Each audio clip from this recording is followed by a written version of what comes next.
few days ago, I posted a video called Morally Corrupt, which was about the Muslim Pakistani rape gangs which operate within the UK and the two-tier policing which allegedly takes place. But given that these grooming gangs are mostly run by Muslim men, I thought today we'd take a look at the religion of peace. And this should be easier for me because at the weekend I was given this, an English language copy of the Quran. I've had a flick through it. It's like the Bible, but a lot more murdery. But what struck me was I was handed this book by a group of very angry men in their pyjamas shouting loudly in the street. But before we get to Islam itself, I mentioned two-tier policing. You might be committing criminal offences as well. Okay, for example, give us an example. Any homophobic comments? Yeah. Right, so if you make members of the public harassment, alarm, distress, it's a criminal offence. I'm aware of that. Yeah. So that's what we're not really doing that. What we're doing is about preaching our religion. Okay. Could you just tell me what you were saying? So we're saying Jesus is the only way. Record this. We're saying he asked me what I've been preaching. So we've been preaching about the gospel of Jesus Christ. The Bible says. So can I just speak? No, I'm talking to you. Excuse me. Provide me with your name. We were talking to him. Now he's talking to me. So unless you want to be arrested, well, because you will be. No. You provide me your name now. So, I'll apply him my name. Sir, what's I'll apply your my name? name. Leave it to him now. Thank you. Don't take any other thing other than his name. Thank you.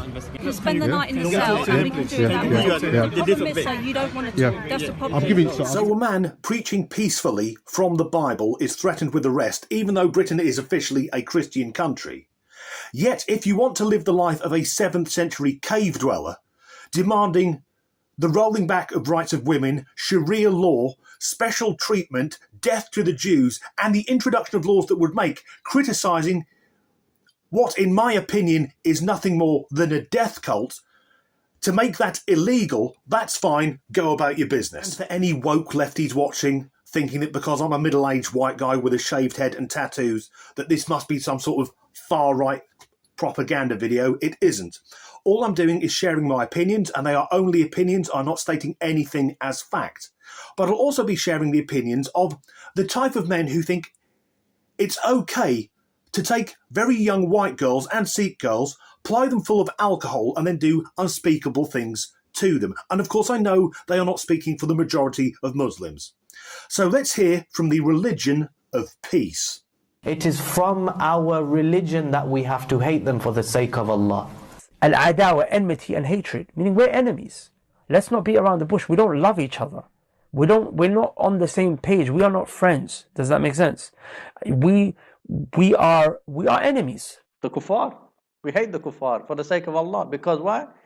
Because they disbelieve in Allah. Loving the Muslims and hating the non-Muslims. Being loyal to the Muslims and not being loyal to the non-Muslims. To keep fighting the Christians and Jews until they give jizya. So it's compelling them to give jizya. This shows you clearly that it's about forcing people to become Muslim. When you're reading the Quran and you see that they are calling the Jews monkeys and pigs. Yeah. This is in the Quran. I know that the people would not understand. They would not maybe, no, come on now, that's not. It is. Yeah. Now, I would tell you why this is dangerous. It's not about just insulting the Jews. Forget about this part for a second. It's about dehumanizing them. Yeah. And when you dehumanize somebody, that's the first sign of committing genocide against them, because it's easy to kill because they're not human. Yeah. They're pigs and monkeys. Non-believer, a non-Muslim. Yeah. We hate him for the sake of Allah subhanahu wa ta'ala. The reason being is because he's upon kufr. But what is not being disputed among scholars is you cannot have a permanent peace. You cannot. This is not allowed in Islam. So that's nice and peaceful. Hating everyone who isn't of your faith. And I think in the Quran it actually says that all Muslims are permanently at war with all non-Muslims. What an easygoing live and let live attitude. What other religion is based entirely on hatred? In Christianity, it's all love thy neighbour and turn the other cheek. And in the West, we are accepting and welcoming of other cultures, even though the West is being flooded with one culture that doesn't accept anyone else. But how does this mindset of pure hatred fuel the mindset of the grooming gangs? The mindset that says it's okay to molest young white girls, but eating a bacon sandwich, that's out of order. Interesting fact about bacon, people who eat it are much less likely to explode. I believe that the reason why women get raped is because of the clothing they're wearing. You take a piece of meat and you place it on top of a tree. Lions see it.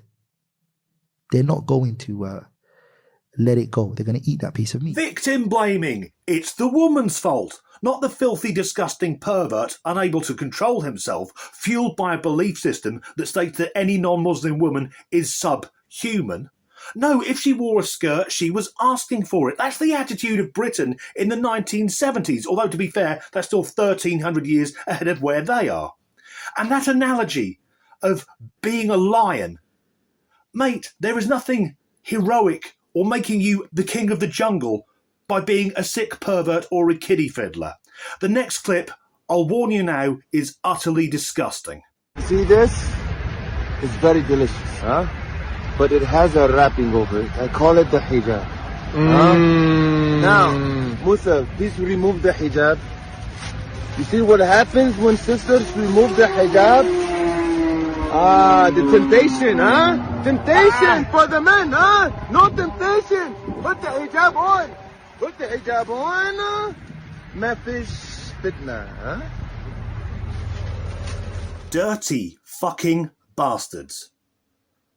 Again, it's not their fault, it's the way the woman's dressed. If that woman isn't dressed head to toe in all black, looking like a collapsed Guinness patio umbrella, then our new friends will have no choice other than to violently sexually assault her. And that's not me saying that, I'm letting them condemn themselves. But how does this feed into Pakistani Muslim grooming gangs going after underage girls? Because surely, until a girl's hit puberty, she wouldn't need to be dressed head to toe in all black. Sure. I'm guessing 2, maybe 3 years old.